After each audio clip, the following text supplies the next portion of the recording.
ಭೀತಿ ತೊರೆಯುವ ನಾವು ಪರೀಕ್ಷೆ ಬರೆಯುವ ಪರೀಕ್ಷಾವಾಣಿಯ ನಾವು ನೋಡಿ ಕಲಿಯುವ ಖಾಲಿ ಜಾಗ ಭರ್ತಿ ಮಾಡಿ ಹೊಂದಿಸಿ ಬರೆದು ಲೆಕ್ಕ ಮಾಡಿ ಚಿತ್ರ ಬರೆದು ಭಾಗವ ಹೆಸರಿಸಿ ಎಲ್ಲ ಪ್ರಶ್ನೆಗೂ ಉತ್ತರಿಸಿ ಪಾಸು ಫೇಲು ಗೆಲುವು ಸೋಲು ಜೀವನ ಎಲ್ಲಕ್ಕಿಂತ ಮಿಗಿಲು ಅಂಕಗಳೆಂದರೆ ಮೇಲಿನ ತೊಗಟೆ ವಿದ್ಯೆ ಅದರ ಒಳಗಿನ ತಿರುಳು ಭೀತಿ ತೊರೆಯುವ ನಾವು ಪರೀಕ್ಷೆ ಬರೆಯುವ ಪರೀಕ್ಷಾವಾಣಿಯ ನಾವು ನೋಡಿ ಕಲಿಯುವ ಪರೀಕ್ಷಾವಾಣಿಯ ನಾವು ನೋಡಿ ಕಲಿಯುವ ಪರೀಕ್ಷಾವಾಣಿಯ ನಾವು ನೋಡಿ ಕಲಿಯುವ ಪರೀಕ್ಷಾವಾಣಿ.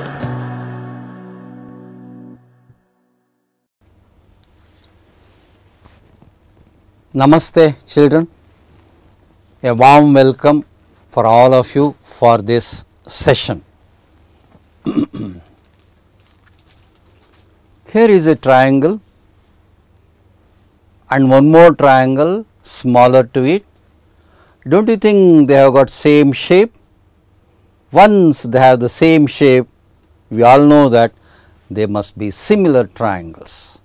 So, today let us try to understand how we can construct a triangle which is similar to another triangle given a scale factor. This is in fact chapter number 6 under the chapter constructions. Okay. Also we will try to understand how to construct a pair of tangents to a circle from an external point. So, here is a tabular column showing all the details, the statistics of the entire chapter. So, it has only 2 constructions with 4 examples, word examples and 14 problems. So, if you can learn this, so there will be 2 questions, 2 constructions in the examination for 5 marks. This one for the triangle, similar triangle construction for 3 marks.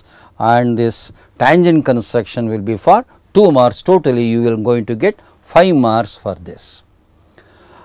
Children, here is a small statistics of how many constructions we have done so far from say from 7th to 10th standard.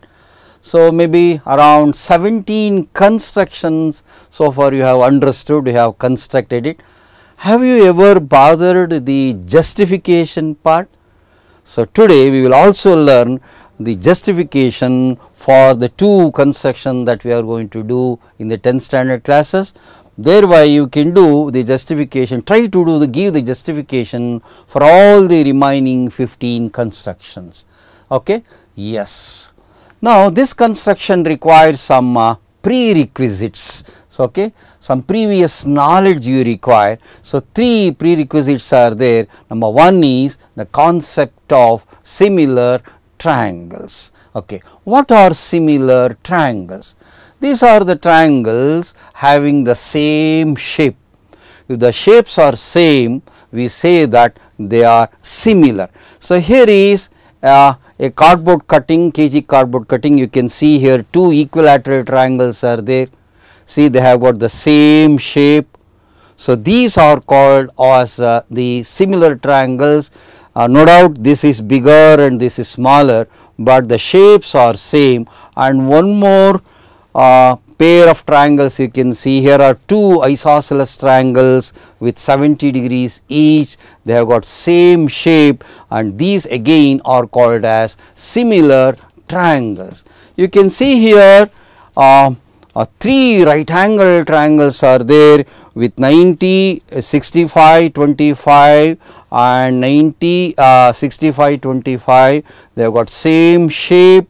Okay. These are called as similar triangles. So, if the triangles have the same shape, they are called as similar triangles. Here also you can see a pair of triangle ABC and triangle PQR. You can easily make out they have got the same shape. Okay. When they have same shape, what about the angles? Look at the angles 40, 60, 80. here also 40, 60, 80 only is there. So, these triangles are called as similar triangles, and you can see this angle is equal to this, and 60 is equal to 60, 80 is equal to 80. So, three angles of this triangle are respectively equal to 3 angles of this triangle. Therefore, the fundamental property is if two triangles are similar, then they will be equiangular. Okay. If there, whenever you can see equiangular triangles, you can simply conclude that they have got same shape. When they are equiangular only, then only you can expect them to be similar, but not otherwise. So, this is a fundamental property. So, in geometry, in mathematics, we talk of lot of symbols. So, this is the symbol for a similarity. So, okay, a sleeping S if you write, this should be read as similar to the other triangle. Okay. Now, you can see another important, the first and the foremost important property regarding these sides. Now, here is a right angle triangle PQR, here is another right angle triangle DEF.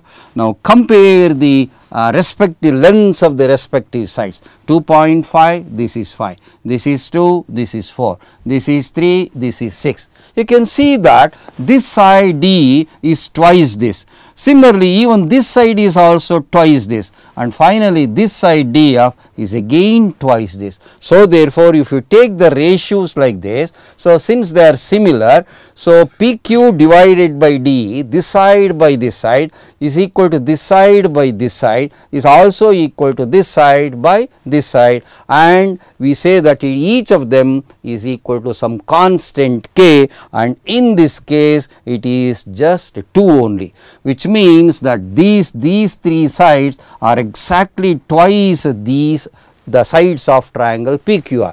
So, therefore, the fundamental property is if two triangles are similar, no doubt they will be equiangular. So far as the sides are concerned, the corresponding sides, the respective sides will be always in a proportion. This is called, K is called proportionality constant.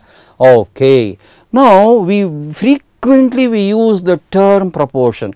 I thought it would be worth to say something about what do you mean by proportion. You know this, proportion is nothing but equality of two ratios.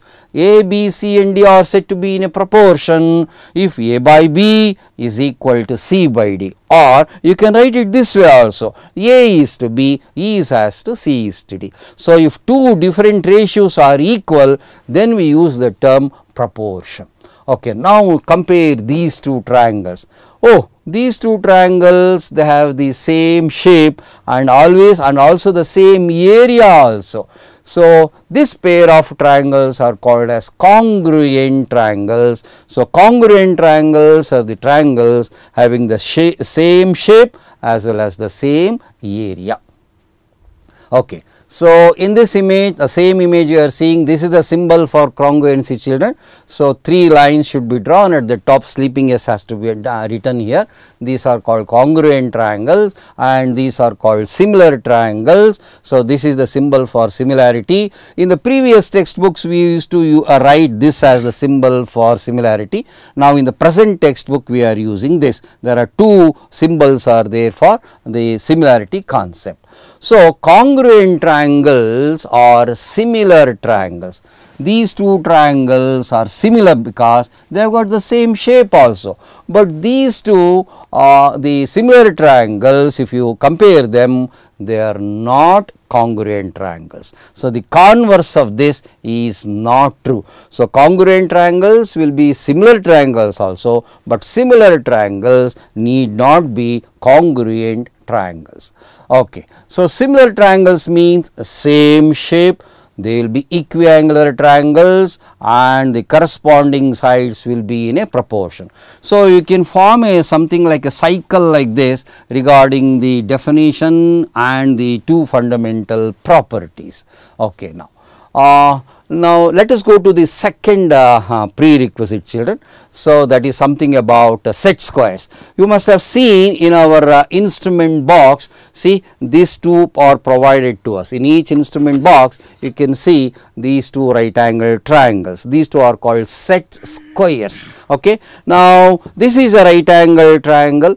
Okay, this is 90, this is hypotenuse. Okay, this angle is 60 and this angle is 30. So, this is called 30 degree set square or 60 degree set square. The other one is an isosceles right angle triangle, 90, 45, 45 degrees. So, these are the two set squares that is provided in our instrument box. We need to understand for what purpose it is given and how we are going to use in the present construction.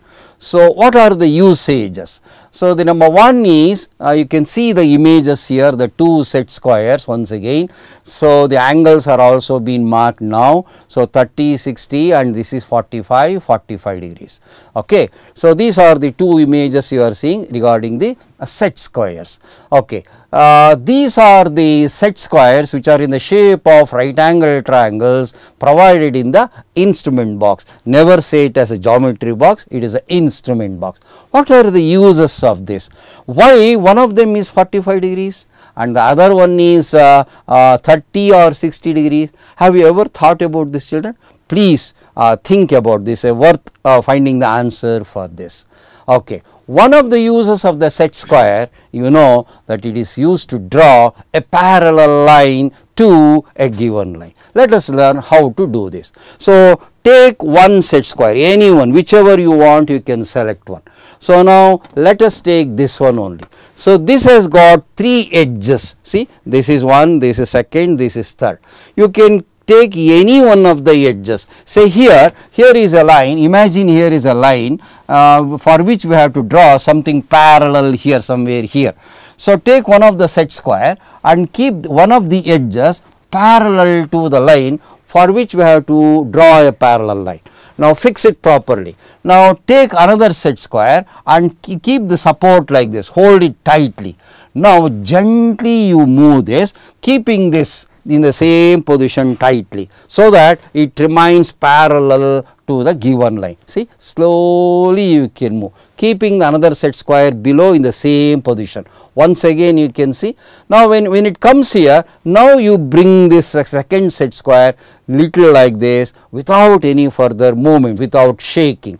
So, with this, in this way you can draw, now you draw a line here, you will get a line parallel to this. This is how you can use the set square to draw parallel lines. Okay, fine. Now, having understood the usage of set squares, let us learn how to divide a line segment in a given ratio, say m:n, say 2:3, 5:7, whatever may be. So, let us draw a line AB. This is say about maybe 12 centimeter, whatever may be, it will be given. Now, we want to divide this in this ratio m:n. Okay. So, say maybe 2:3. So, now you draw this ray, call this as AP, making a very small acute angle, as small as possible, draw a ray like this. Okay. If you draw a bigger angle, it would be very difficult for you to run the set squares. So, keeping that point in your mind, draw a small acute angle, as small as possible, maybe around 20 or 25 degrees.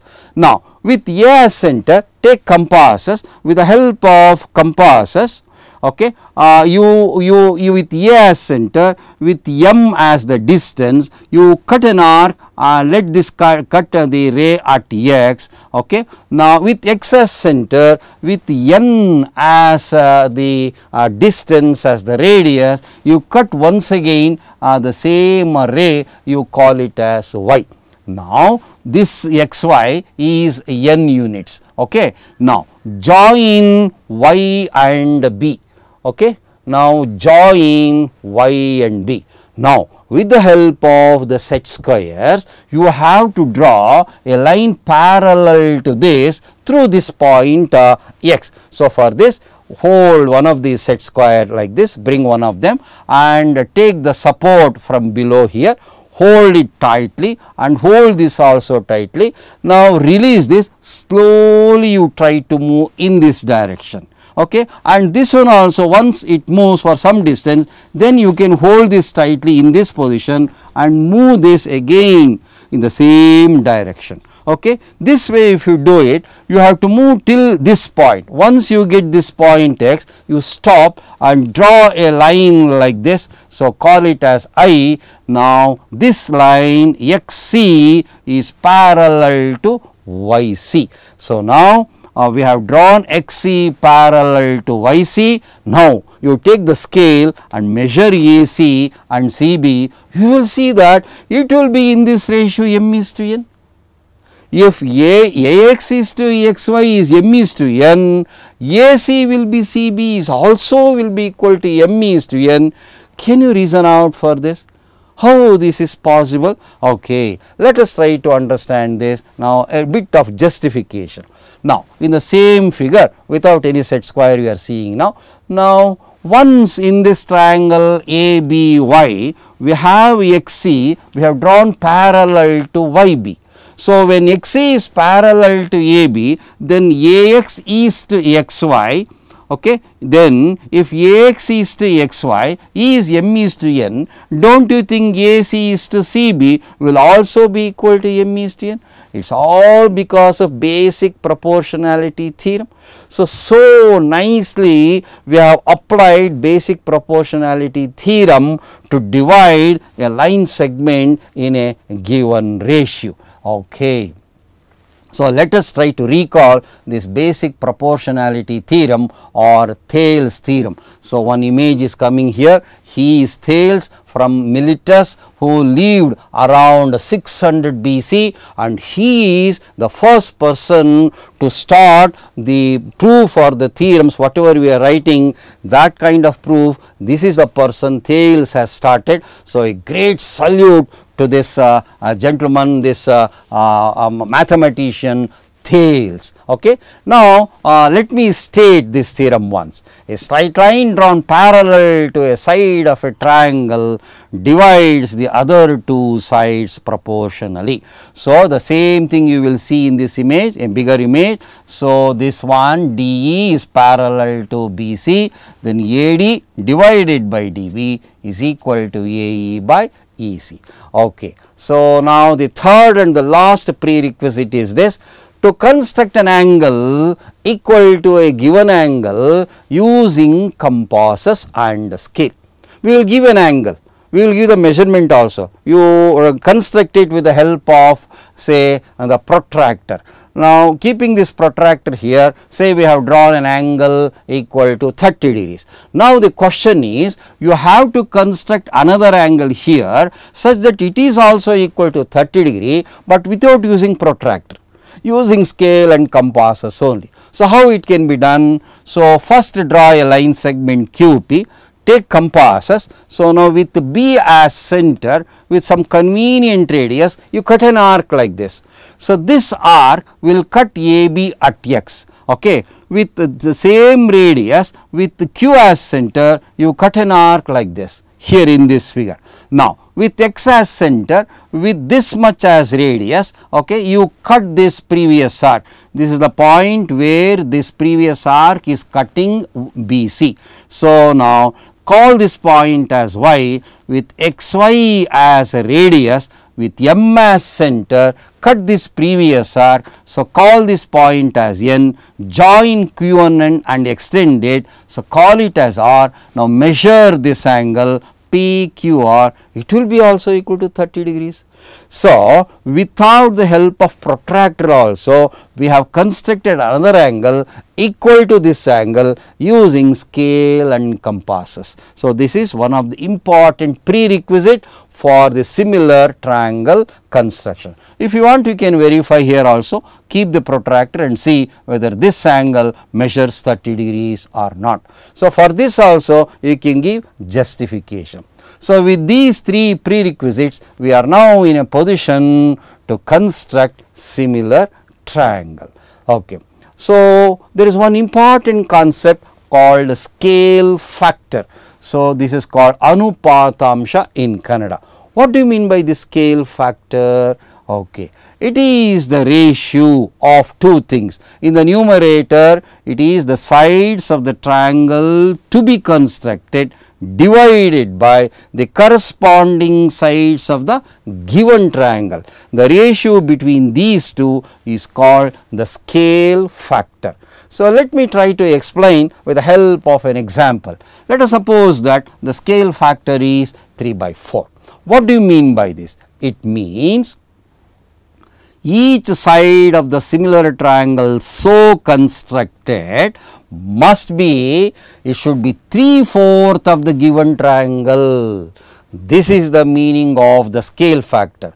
So, a triangle will be given, the sides and angles will be told to you, we have to construct that, then the triangle so constructed must be 3/4 of the triangle which is given to us. That is the meaning of the scale factor 3/4. So, with the help of these two figures, we can still understand, we can go further. So, here these two triangles undoubtedly they are similar to each other. Say triangle ABC is the given triangle whose measurements are given to us. So, according to the scale factor 3/4, say we have constructed triangle DF. This is the newly constructed similar triangle. So, let us try to understand what is the meaning of scale factor. The meaning is this. So, now DE corresponds to AB. So, the length of DE must be 3/4 of this side. Okay. EF corresponds to BC, the length of EF must be again 3/4 of BC. It is needless to say that this side, the third side, should also corresponds to this, and the length of DF must be 3/4 of C. So, this is the meaning of scale factor. With these informations, we can now venture into the construction of the triangles. This can be done in two stages. So, stage number 1 is this. First, we need to construct the triangle as per the given data. The sides and angles will be given. You know the triangle has 6 elements, 3 sides and 3 angles, out of which 3 particular elements will be given to us. So, you know this. We know that there are 4 ways of constructing a unique one and only one triangle. This is discussed in 9th standard chapter number 7. They are, you know, SAS, 2 sides and an included angle, 2 angles and a side, and then 3 is the length of 3 sides, and finally right angle, hypotenuse and a corresponding side.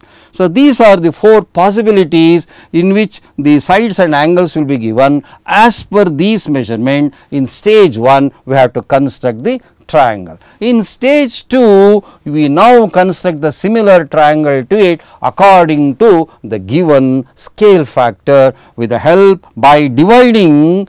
This can be done in 3 ways. We can divide the base or any one of the sides of the triangle as per the scale factor using scale, compass, set squares. Okay. Using these things, you can divide any one of the side, but in this case today let us try to divide the base only according to the scale factor and complete this construction.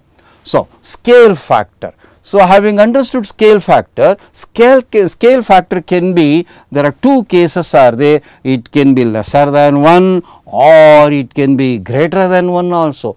There are 2 cases are there. Let us try to deal with these 2 cases separately. So, let us consider case 1. So, for this here is an example.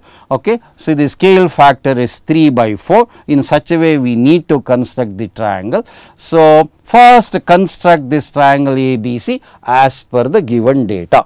Now, we are going to start the construction. Whatever construction we do from here onwards, let us do it in the broken lines, saying that it is not given in the problem.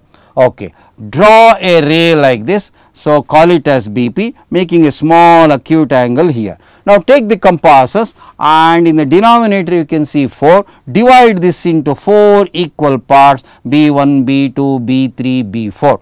So, BB1 is equal to B1, B2 is equal to B2, B3 is equal to B3, B4. Any convenient radius can be taken and make it into 4 equal parts. Now, join this B4, the last point, with the C, with the point C. Now, having joined this, so look at this numerator 3. 3 is there. So, B1, B2, B3, B3 here, third point is here. So, you with the help of set square or the compasses, draw a line here like this, which is, you call it as C dash, and you can call this, you can call this as C dash, and you can draw this using set squares or compasses. So, draw C dash B3 parallel to CB4 like this. Either you use set square or compasses. So, this we have not told, we won't tell you anything in the question paper. You can, it is just your matter of your convenience. You can use set squares or even compasses. The last stage. Now, through this point C dash, draw a line like this parallel to AC once again and call it as A dash. So, A dash C dash is parallel to AC, again using set square or compasses. Now, children, A dash B C dash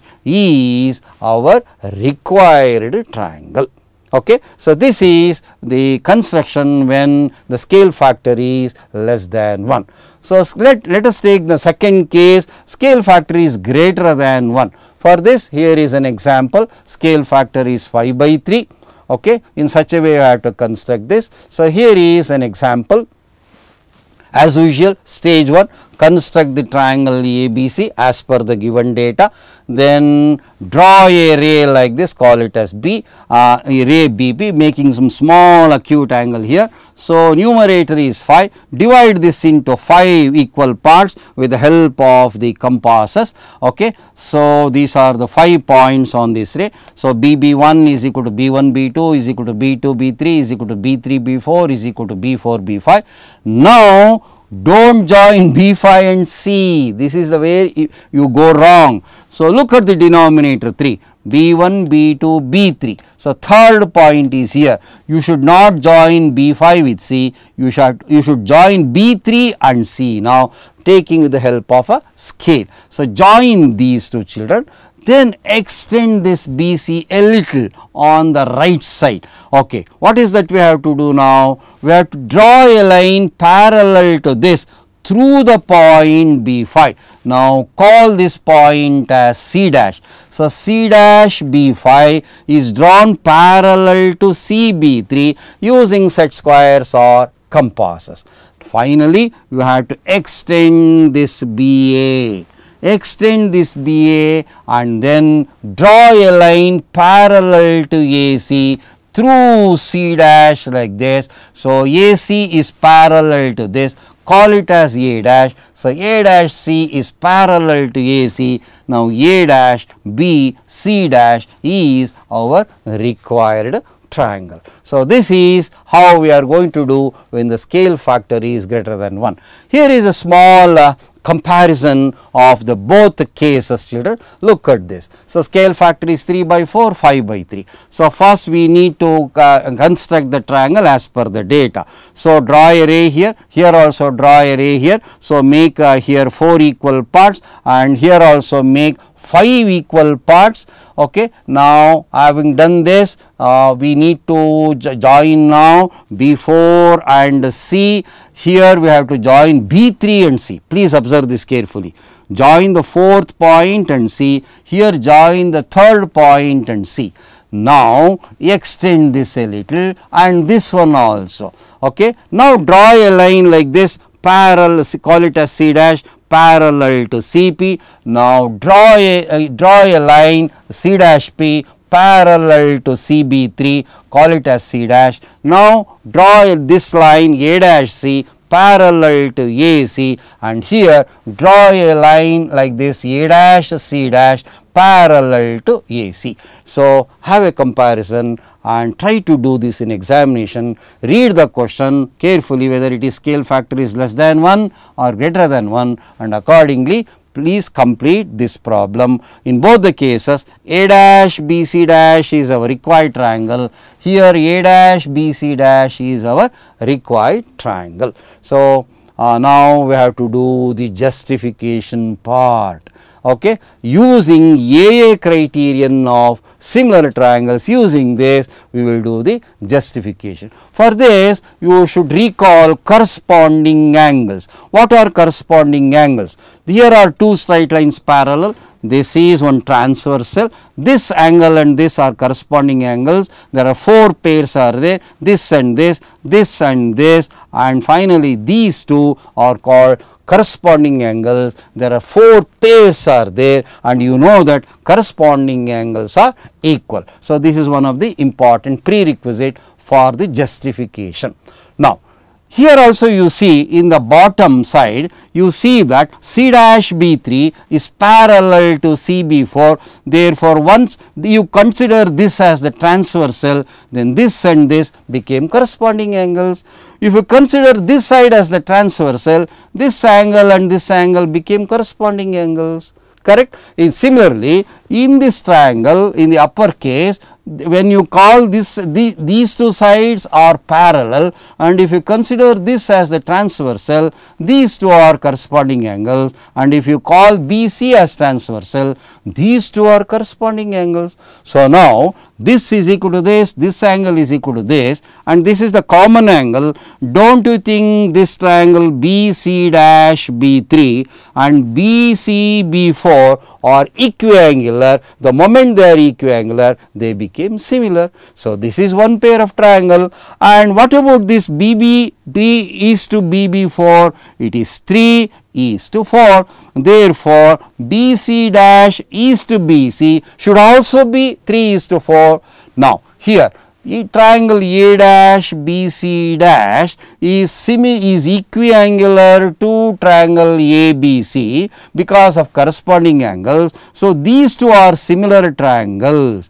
So, now there are two pairs of similar triangles are there, correct. So, now these two, this one and this one, this one and this one, they share a common one pair of corresponding sides in common, that is BC dash by BC is common to these two as well as these two. When this side, this ratio is 3 by 4, definitely this by this must be equal to this, by this should also be equal to 3 by 4. Therefore, this is our required triangle which is similar to this triangle and obeying the scale factor 3 by 4. So, this is the justification that we are trying to give you. The same thing is written here, children. You can just see it is given in our textbook. You can go through this, and you can see here all the steps are written very neatly. You can also try to practice this immediately after the construction. Okay. So, refer X.point 6.1 and practice with justification the 7 problems given in our textbook. Please do the justification only if it is asked in the question paper, otherwise you need not do that, it is not compulsory, okay. And otherwise you need not do it. If it is asked only in the examination, do the justification, otherwise you should not do it, and do not waste your precious time in the examination. And you should not write the steps of construction, there is no marks allotted for this. So, in exercise 6.1, so look at these 6 problems. In the second problem, the measurements of 3 sides are given and the scale factor is 2 by 3. In the third problem also, the same 3 sides, the lengths of 3 sides are given and the scale factor is 7 by 5. Fourth one is isosceles triangle construction we have to do with the scale factor 1.5 times we have to construct. Fifth problem, 2 sides and an included angle are given and the scale factor is 3 by 4. Sixth one is 2 angles and a side are given and the scale factor is 4 by 3. And finally, the third one is 2 sides and an included angle and the scale factor is 5 by 3. So, in the first case scale factor is less than 1 and in the fifth case also it is less than 1 and in all the remaining 4 cases the scale factor is greater than 1. So, in other words, in the examination you can expect the scale factor to be greater than 1 or lesser than 1. You should be able to construct this without any difficulty. So, the fixed problem is very interesting. It is an obtuse angled triangle. Fourth one is an isosceles triangle. Problem number 1 is to just divide 7.6 in the ratio 5:8. So, please children, practice all this problem and try to get 3 out of 3 in the public examination. So, the last one is construction of pair of tangents to a circle from an external point. So, here is an image. See here, so much of working has to be done, construction has to be done in order to get a pair of tangents. In the previous class, we have proved this theorem that these two tangents are equal. Now, in this section, we are trying to understand how to construct them also. Okay. Construct a pair of tangents to a circle given, see, in 4 ways you can think of this problem. Distance and the radius and the distance from the center to external point, or from the circle to external point can be given, or it can be radius and the angle between the tangents can be given, or the third choice would be radius and the angle at the center can be given, and finally length of the tangent and the distance from the center to the external point can also be given. So, in this case, in the fourth case, we need to find the length of the radius using the Pythagoras theorem, and then we have to start the construction. So, these are the 4 ways children in which you can think of this construction. And one small note for you, instead of radius, we might have given the diameter can be given also children. So, do not forget it to divide it by 2. So, if you take the diameter as radius and construct it, you cannot expect even a half a mark for it. So, please read the question carefully. RQC, read the question carefully. So, let us take an example, one example for this.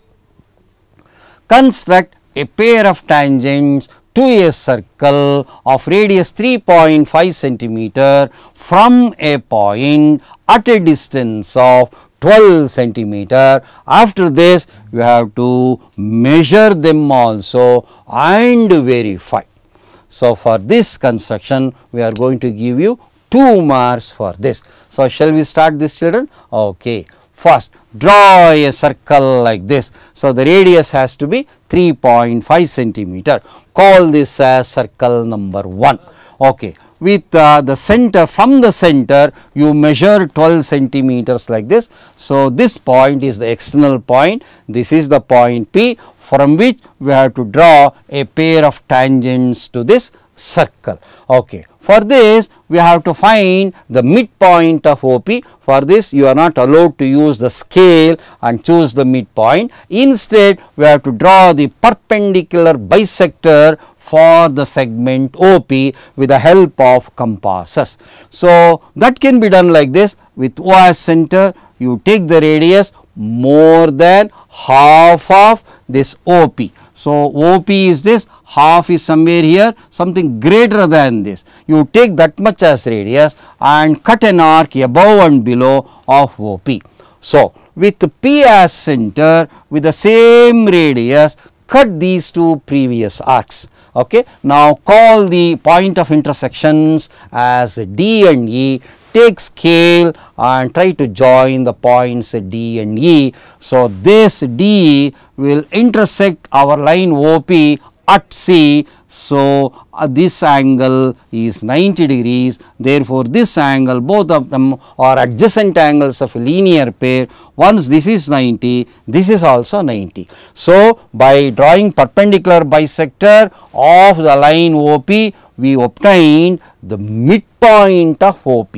With C as center, with CO as radius, you draw a smooth circle like this passing through O and P. With C as center, with CO as radius or CP as radius, you draw this circle children. Now, this is called circle number 2, C2.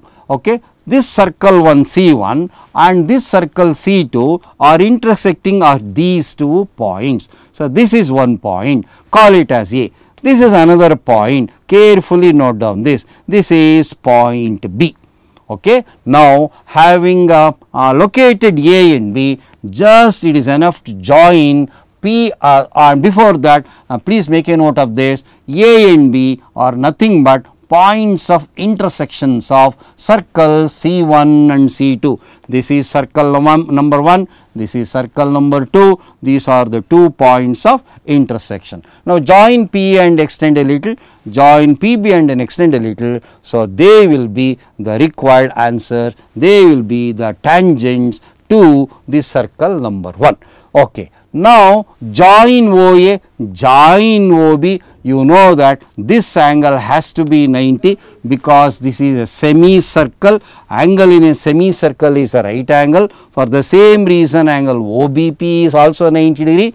So, let us call this OA the radius as R and this distance from point O to P as D and this as T. So, the length of the tangent is given by root of D square minus R square, it is just because of Pythagoras theorem. Okay. Now, in the same figure, this is the length of the tangent, formula for the length of the tangent, substitute D as 12 and this is 3.5, square it, subtract it, take square root, it is 11.4. So, now you measure AP as well as PB, it will be exactly equal to 11.4. So, but we will give the marks even for from 11.3 to 11.5. So, plus or minus 0.1 margin will be given to you. So, actually it has to be 11.4 centimeter. So, for square root of 131.5 by division method, this is how we are going to calculate the square root for by division method. So, here also we are getting in the same square root only, we are getting one decimal place we have calculated, it is 11.4, this is square root by division method. Now, there are some interesting points to be observed. So, OAPB, look at this quadrilateral children carefully. This is 1, second, this is third, this is 4, there are 4 sides are there, therefore, it is a quadrilateral. In this quadrilateral, these two are opposite angles. So, this is 90, this is 90 for the reasons which you already know. If you take the sum of these two, so it will be equal to 180 degrees. Do not you think so? When in any quadrilateral, if the sum of the opposite angles is 180 degree, then it has to be a cyclic quadrilateral. Okay. So, OAPB became a cyclic quadrilateral. When once OAPB became a cyclic quadrilateral, these two pairs of opposite angles should also be equal to 180 degree. So, angle AOB plus angle APB should also be equal to 180 degree. As an example, say if this angle is 60, this has to be 120. So, if you are asked to construct the tangent such that the angle between them is 60, so what is that we have to do? We have to take 120 here, that is all, and draw these two radius such that the angle is 120. So, draw the perpendiculars at the non-center end, they will become the tangent with the angle between them as 60 degrees. So, children, practice makes a man perfect. There is a famous quotation is there, and there is some small amendment has been brought into this, not just when the practice makes a man perfect. So, only the perfect practice will make a man perfect. So, practice all the problems given in our textbook. There are only 2 constructions are there, 5 marks is given allotted for this. So, practice all these and try to get out in the public examination. So, first we have to draw a circle. For this radius will be given with O as center, you draw that line segment. to the external point, the distance will be given from the center to the external point. Now, we have to draw the perpendicular bisector for that line segment. So, this is how we are going to do with the help of compasses. Join them, you will get the midpoint of that line segment. With this midpoint as center and with this much as radius, we draw another circle. So, this is called circle number 2. So, circle number 1 and circle number 2, they will intersect at 2 points. These are the 2 points which are shown in blue lights. So, join these points of intersection with this external point in order to get a pair of tangents which are equal. For the purpose of verification, you join center and the external point so that you get the radius. With the help of Pythagoras theorem, you can do the verification. Thank you very much.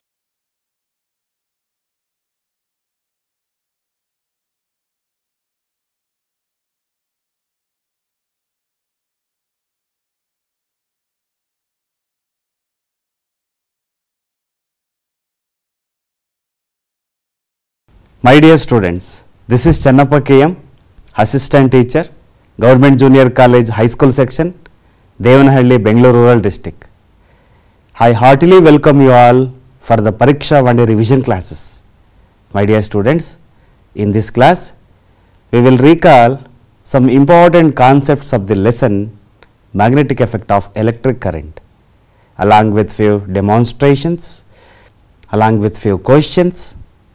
My dear students, this is very important lesson for the point of view of examination. You can expect a diagram, you can expect a statement questions, you can expect a HOTS, that is higher order thinking questions, what we call application level questions and all. Let us learn the concepts one by one. Magnetic field and field lines. My dear students, you have all played with a magnet. You have idea about the magnet and its property. The magnet having the property of attraction. When we take a iron nail nearer to it, it attracts. When we take another magnet to a magnet, definitely we feel two forces. Either it is an attractive force or a repulsive force, depending upon the poles of the magnets. Yes, these are all known to you people. When two magnet attracts, when the poles are unlike, in that cases they attract each other. If the poles are like poles, definitely we feel repulsive force. Then my question is, what is a magnetic field and what are magnetic field lines? Are you recalling them? Yes. Magnetic field means or the region around a magnet where the force of attraction or repulsion can be detected is called magnetic field, and this magnetic field around a magnet can be detected by using magnetic compass. So, this magnetic field is going to be represented by imaginary lines. They are called as magnetic lines of force. Magnetic lines of force. Then, what are the properties of magnetic lines of force? Here you have. The first property is magnetic field lines emerge at the north pole and merge at the south pole. They are going to emerge from north pole and they are going to merge in south pole. So, this is outside the magnet. Then what about inside the magnet? The direction is quite reverse. Inside the magnet, the field lines from south to north direction. Then the magnetic field lines are denser or they are more at the poles. You are seeing here the magnetic lines are more at the poles. Then magnetic field lines do not intersect each other. They will not intersect each other. They keep on pushing each other. You are seeing the arrangements of the magnetic lines of force. So, these are some important properties of magnetic lines of force or magnetic field lines you have to remember. My question is, what happens when a current is flowing through a conductor? There is a flow of charges. That is the thing you know. there is another phenomena along with the flow of current. Let us see what is that. Here I am showing you an experiment. I have connected a straight conductor to a battery with the help of wires. I have used two magnetic compass here. So, what are the uses of magnetic compass? So, the most important use is it is going to be identify the magnetic field. Here the deflection in the magnetic compass gives us the existence of magnetic field around a conductor. When we are going to see the magnetic field in this case, ಯಾವಾಗ ನಮಗೆ ಈ conductor ಅಲ್ಲಿ magnetic field create ಆಗುತ್ತೆ?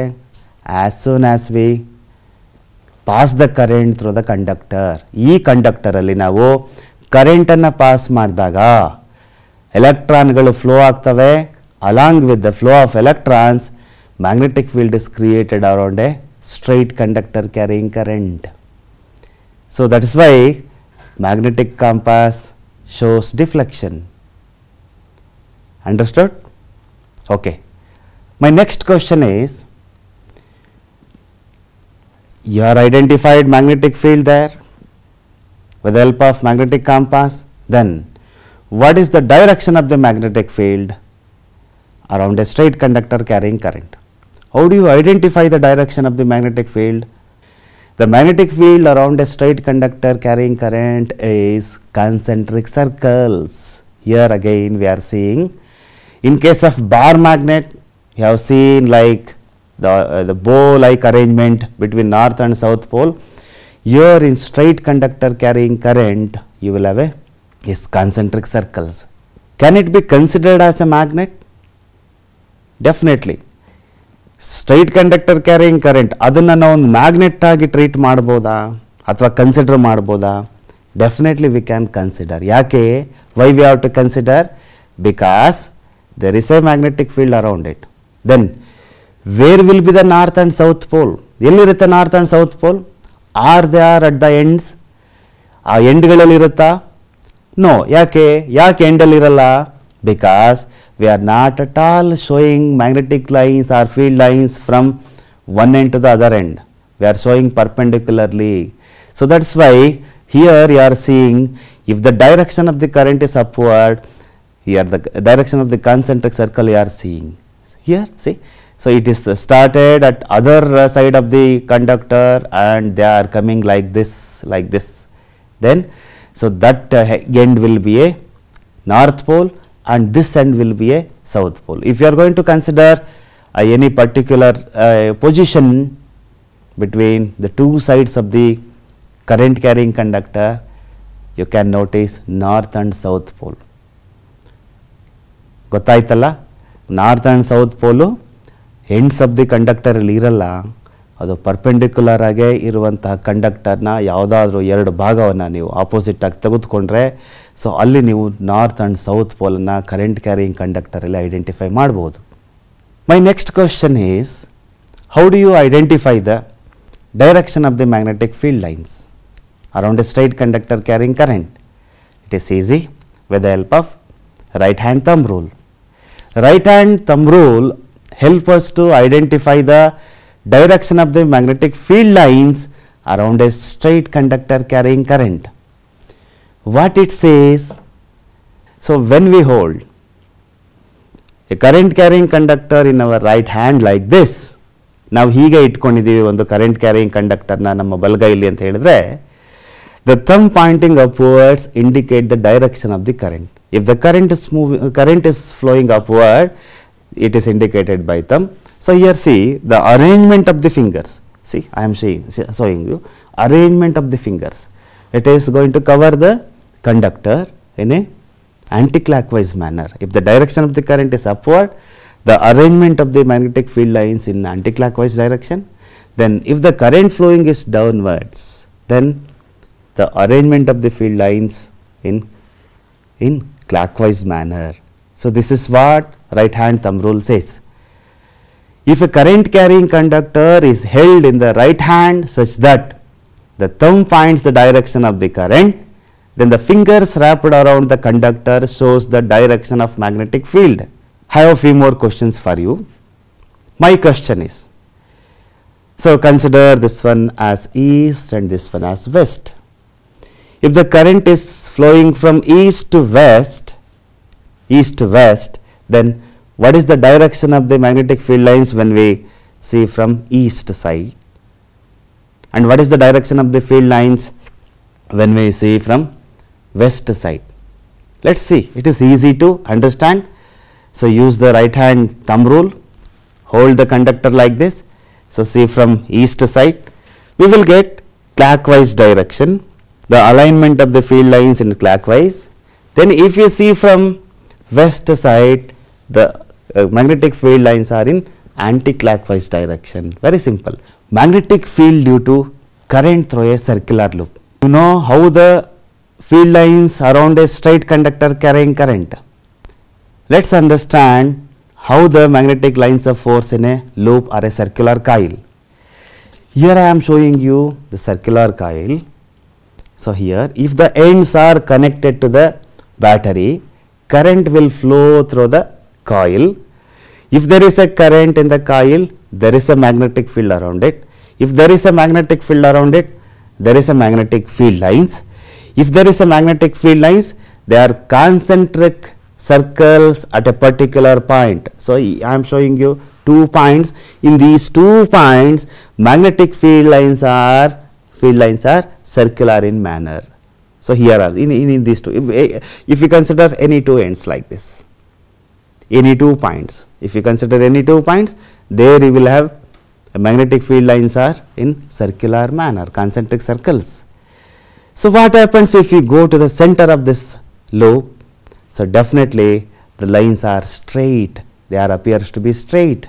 So when current is passed through a circular conductor or a loop, the magnetic field produced in the form of concentric circle around the conductor towards the center.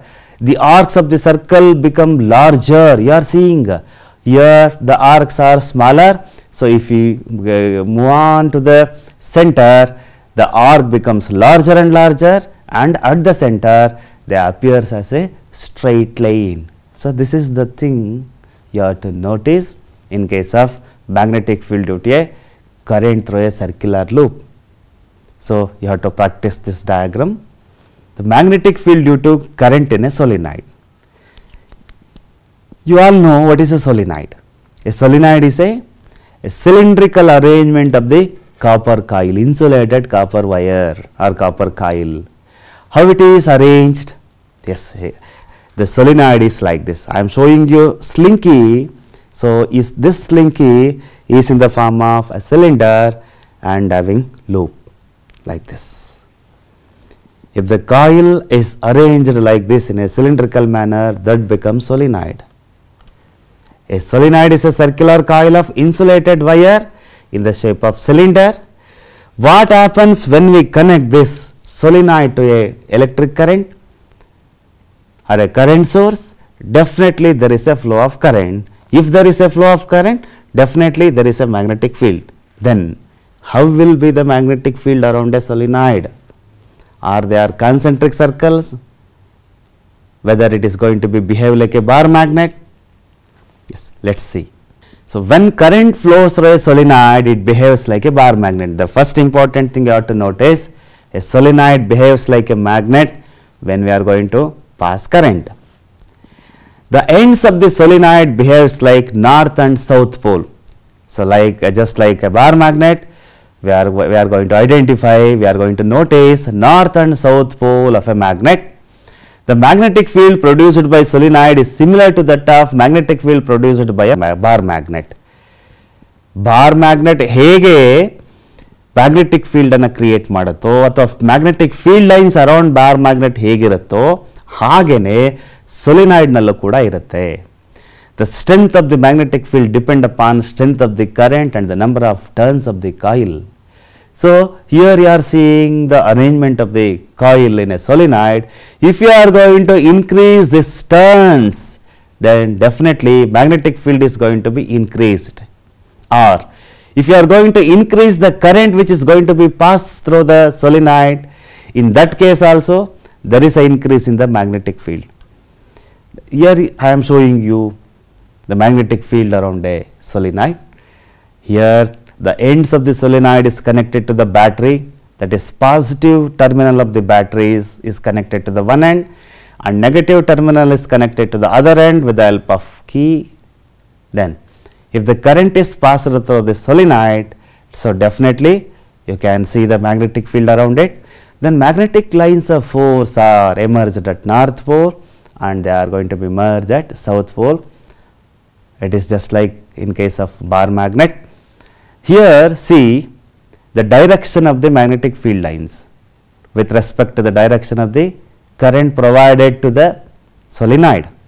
See, when the end is connected to the positive terminal of the battery will be the south pole, and if the negative pole of the battery is connected to the solenoid will be the north pole. You have to connect it negative terminal with north pole, N to N. It is easy to remember.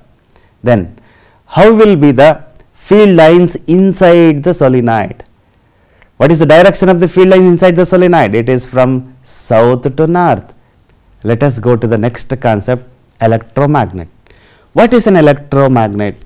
You have played with the electromagnet in your previous classes. How can we prepare an electromagnet? It is simple. If you are going to wind copper wire to a nail and the ends are connected to the battery, so when you switch on or as soon as you are going to connect to the battery, it behaves like a electromagnet. It is going to attract iron like substances.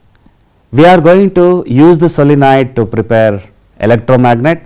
A strong magnetic field is inside a solenoid can be used to magnetize a piece of magnetic material like a soft iron when placed in the coil.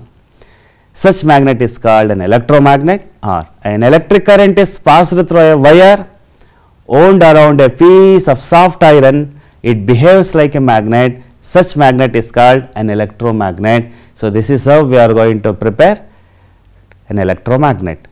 See, here I am showing you an experiment how an electromagnet works and how it is going to be attract when it is going to be loses its property. See here. Here I have wound copper wire to a iron, a soft iron. As soon as I switch on the current, it is going to be attract. It shows magnetic property. If the switch is off, it loses its magnetic property. It is a temporary magnet. Electromagnet is a temporary magnet. So it behaves only when there is a current in a solenoid. ಎಲ್ಲಿ ತನಕ ಆ ಒಂದು electromagnet ಅಲ್ಲಿ current ಇರುತ್ತೋ ಅಲ್ಲಿ ತನಕ ಮಾತ್ರ ಅದು ಮ್ಯಾಗ್ನೆಟ್ ಆಗಿ ಬಿಹೇವ್ ಮಾಡುತ್ತೆ. ಕರೆಂಟನ್ನು ನಾವು ಆಫ್ ಮಾಡಿದರೆ it loses it's magnetic property. So this experiment is conducted with a small voltage like 3, 4 or 5 voltage. You can conduct this experiment by the help of 9 volt battery. So don't try an AC current. Please use small voltage. You can use batteries to conduct this type of experiments. So before going to know more about the lesson, so let us recall the things which we have recalled already with the help of some sample questions. Here you have some questions. What are magnetic field lines? You are capable to answer for all these questions. Is it right? Yes. Write the properties of magnetic field lines. Name the rule used to detect the direction of magnetic field lines around a straight conductor carrying current. State right hand grip rule. What is a solenoid? How do you detect the poles of magnetic field in a solenoid? What is an electromagnet? Explain the method of preparation of an electromagnet. How do you increase the strength of electromagnet? So these are some sample questions for you. Our next concept is force on a conductor carrying current in a magnetic field. You know that current carrying conductor having magnetic field around it. What happens that conductor when it is placed in a magnetic field, another magnetic field?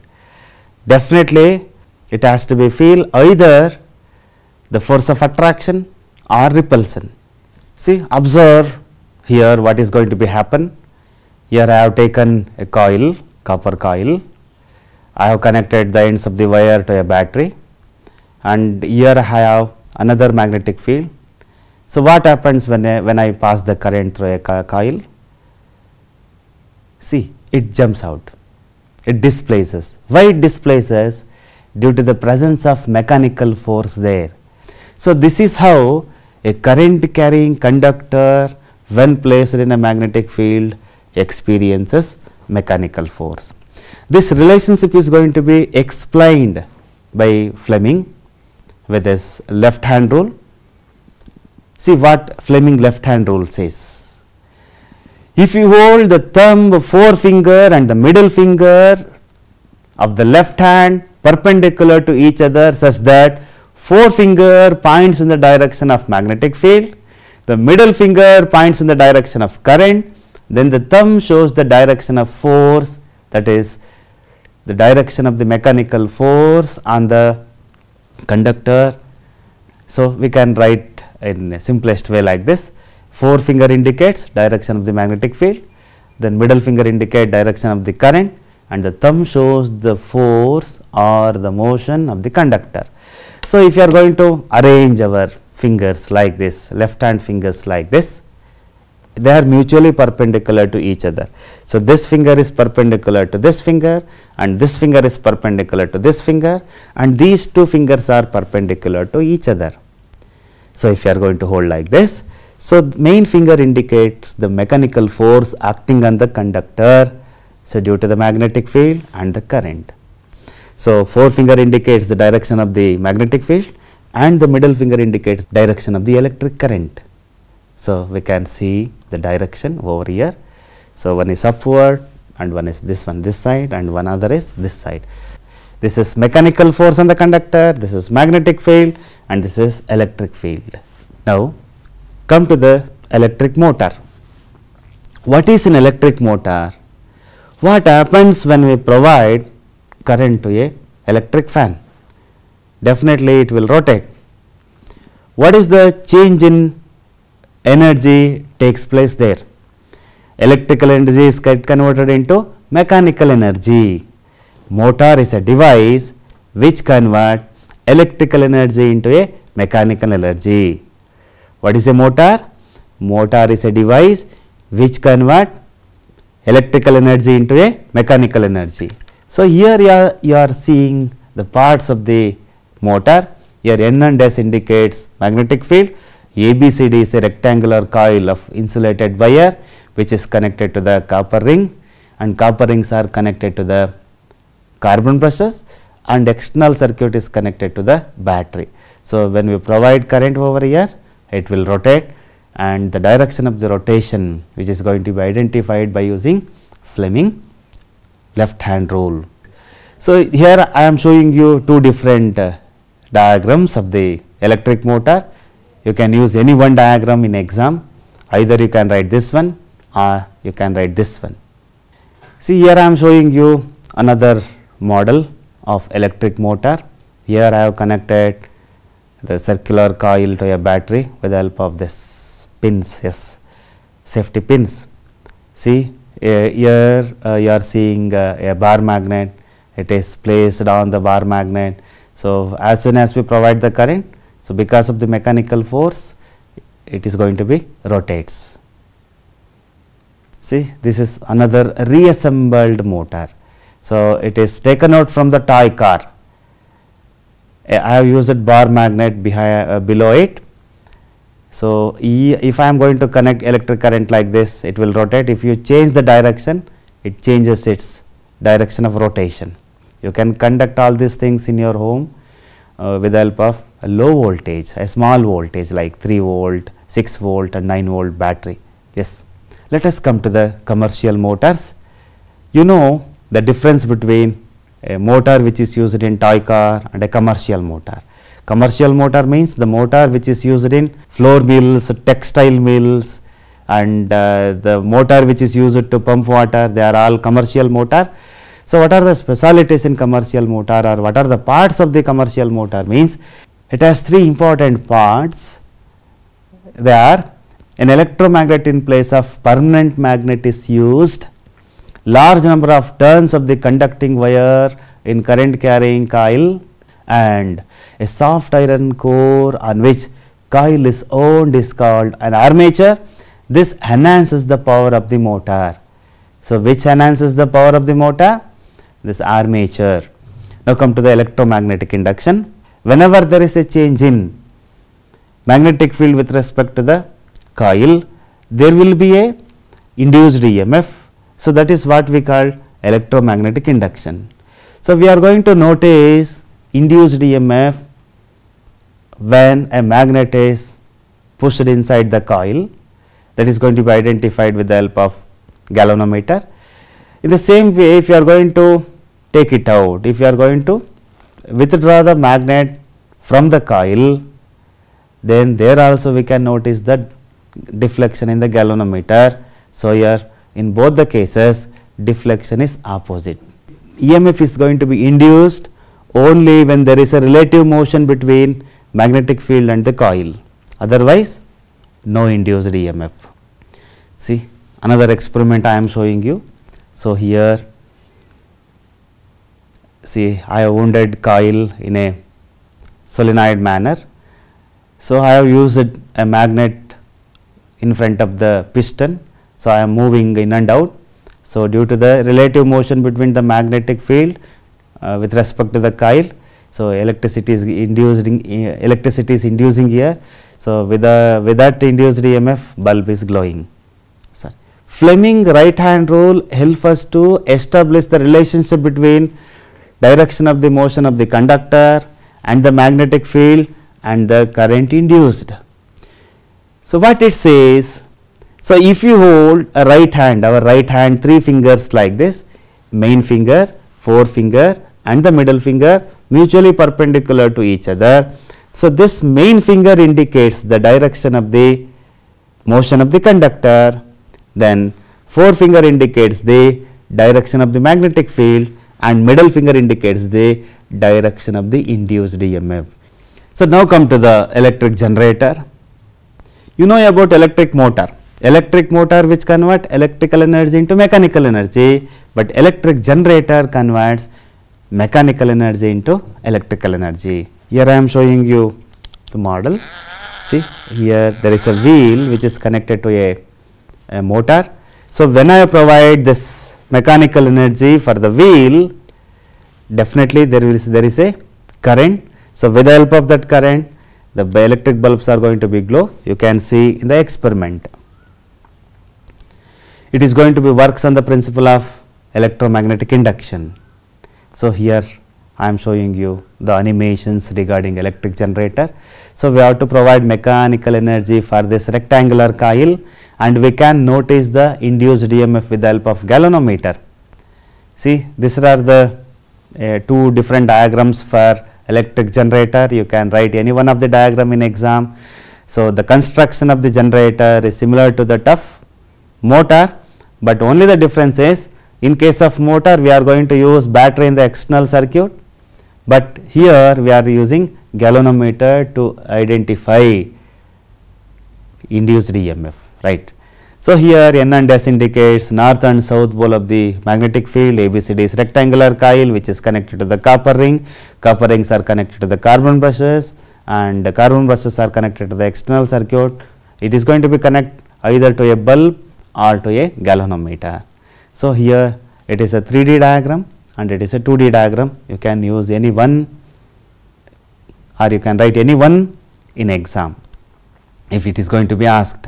Here I am showing you how a EMF is going to be induced in a generator. See, it is a motor. I am providing mechanical energy to a motor. So, that mechanical energy is going to be converted into electrical energy.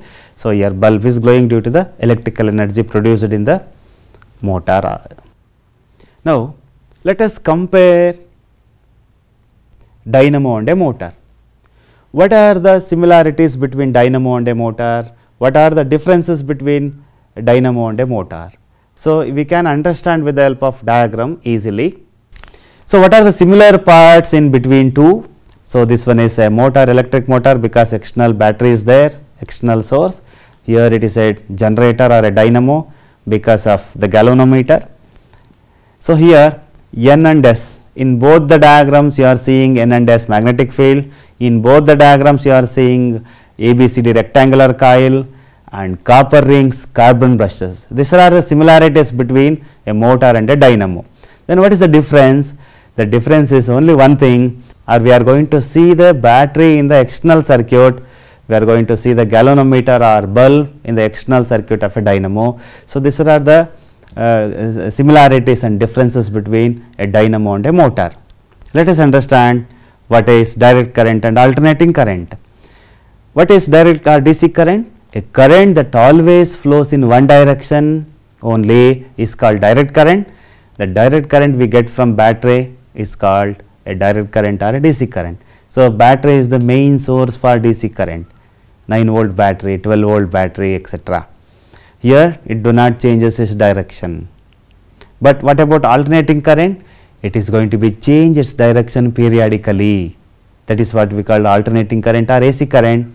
So here the most power stations in our country produces alternating current.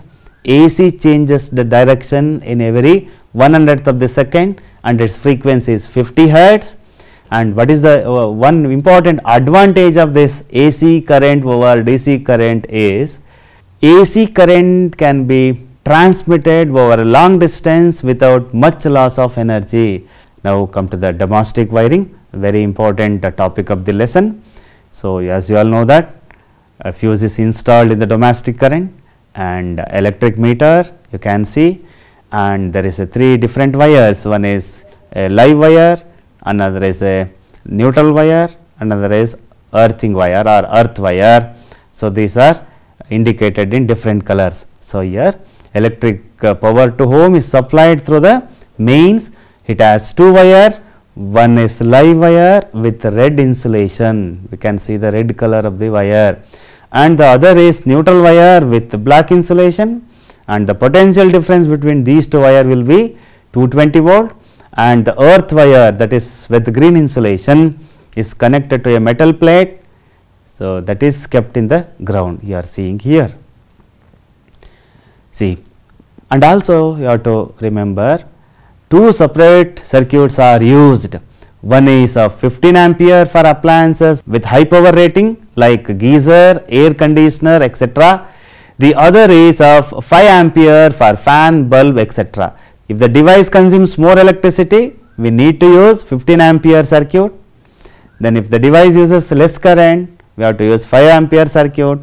The different appliances are connected in parallel so that every appliances get equal voltage, and even if one is switched off, the other is not affected. So this is the advantage of parallel connection at our domestic wiring.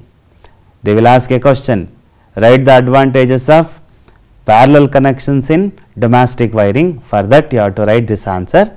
The appliances having metallic body like electric iron, refrigerators, etc., their metallic body is connected to the earth wire, so that if there is a leakage of current, it passes to the earth and prevent the electric shocks. These 2 are very important in domestic wiring. So we have to be very careful about overloading as well as short circuiting. When overloading occur, overloading is caused due to increase in voltage, or if the live wire and the neutral wire comes into contact, or if too many appliances are connected in single socket. In all these cases, it results in overheating of the wire and can cause damage to the electric circuit and for the appliances also. So when does a short circuit occurs?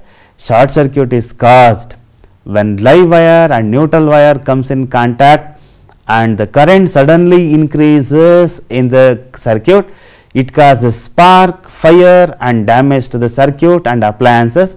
Let us see some sample questions on the lesson. So here I am showing you some model questions.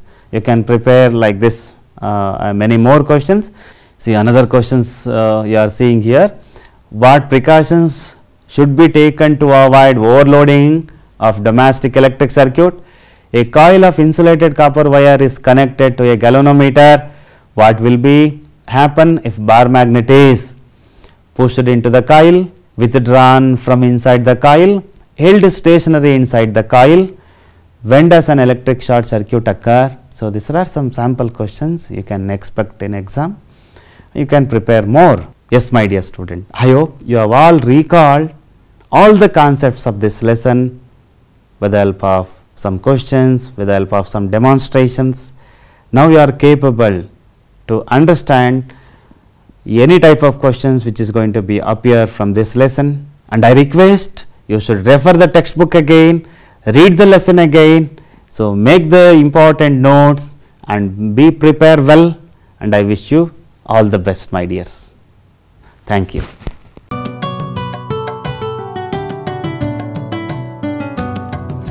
ಭೀತಿ ತೊರೆಯುವ ನಾವು ಪರೀಕ್ಷೆ ಬರೆಯುವ ಪರೀಕ್ಷಾವಾಣಿಯ ನಾವು ನೋಡಿ ಕಲಿಯುವ ಖಾಲಿ ಜಾಗ ಭರ್ತಿ ಮಾಡಿ ಹೊಂದಿಸಿ ಬರೆದು ಲೆಕ್ಕ ಮಾಡಿ ಚಿತ್ರ ಬರೆದು ಭಾಗವ ಹೆಸರಿಸಿ ಎಲ್ಲ ಪ್ರಶ್ನೆಗೂ ಉತ್ತರಿಸಿ ಪಾಸು ಫೇಲು ಗೆಲುವು ಸೋಲು ಜೀವನ ಎಲ್ಲಕ್ಕಿಂತ ಮಿಗಿಲು ಅಂಕಗಳೆಂದರೆ ಮೇಲಿನ ತೊಗಟೆ ವಿದ್ಯೆ ಅದರ ಒಳಗಿನ ತಿರುಳು ಭೀತಿ ತೊರೆಯುವ ನಾವು ಪರೀಕ್ಷೆ ಬರೆಯುವ ಪರೀಕ್ಷಾವಾಣಿಯ ನಾವು ನೋಡಿ ಕಲಿಯುವ ಪರೀಕ್ಷಾವಾಣಿಯ ನಾವು ನೋಡಿ ಕಲಿಯುವ ಪರೀಕ್ಷಾವಾಣಿಯ ನಾವು ನೋಡಿ ಕಲಿಯುವ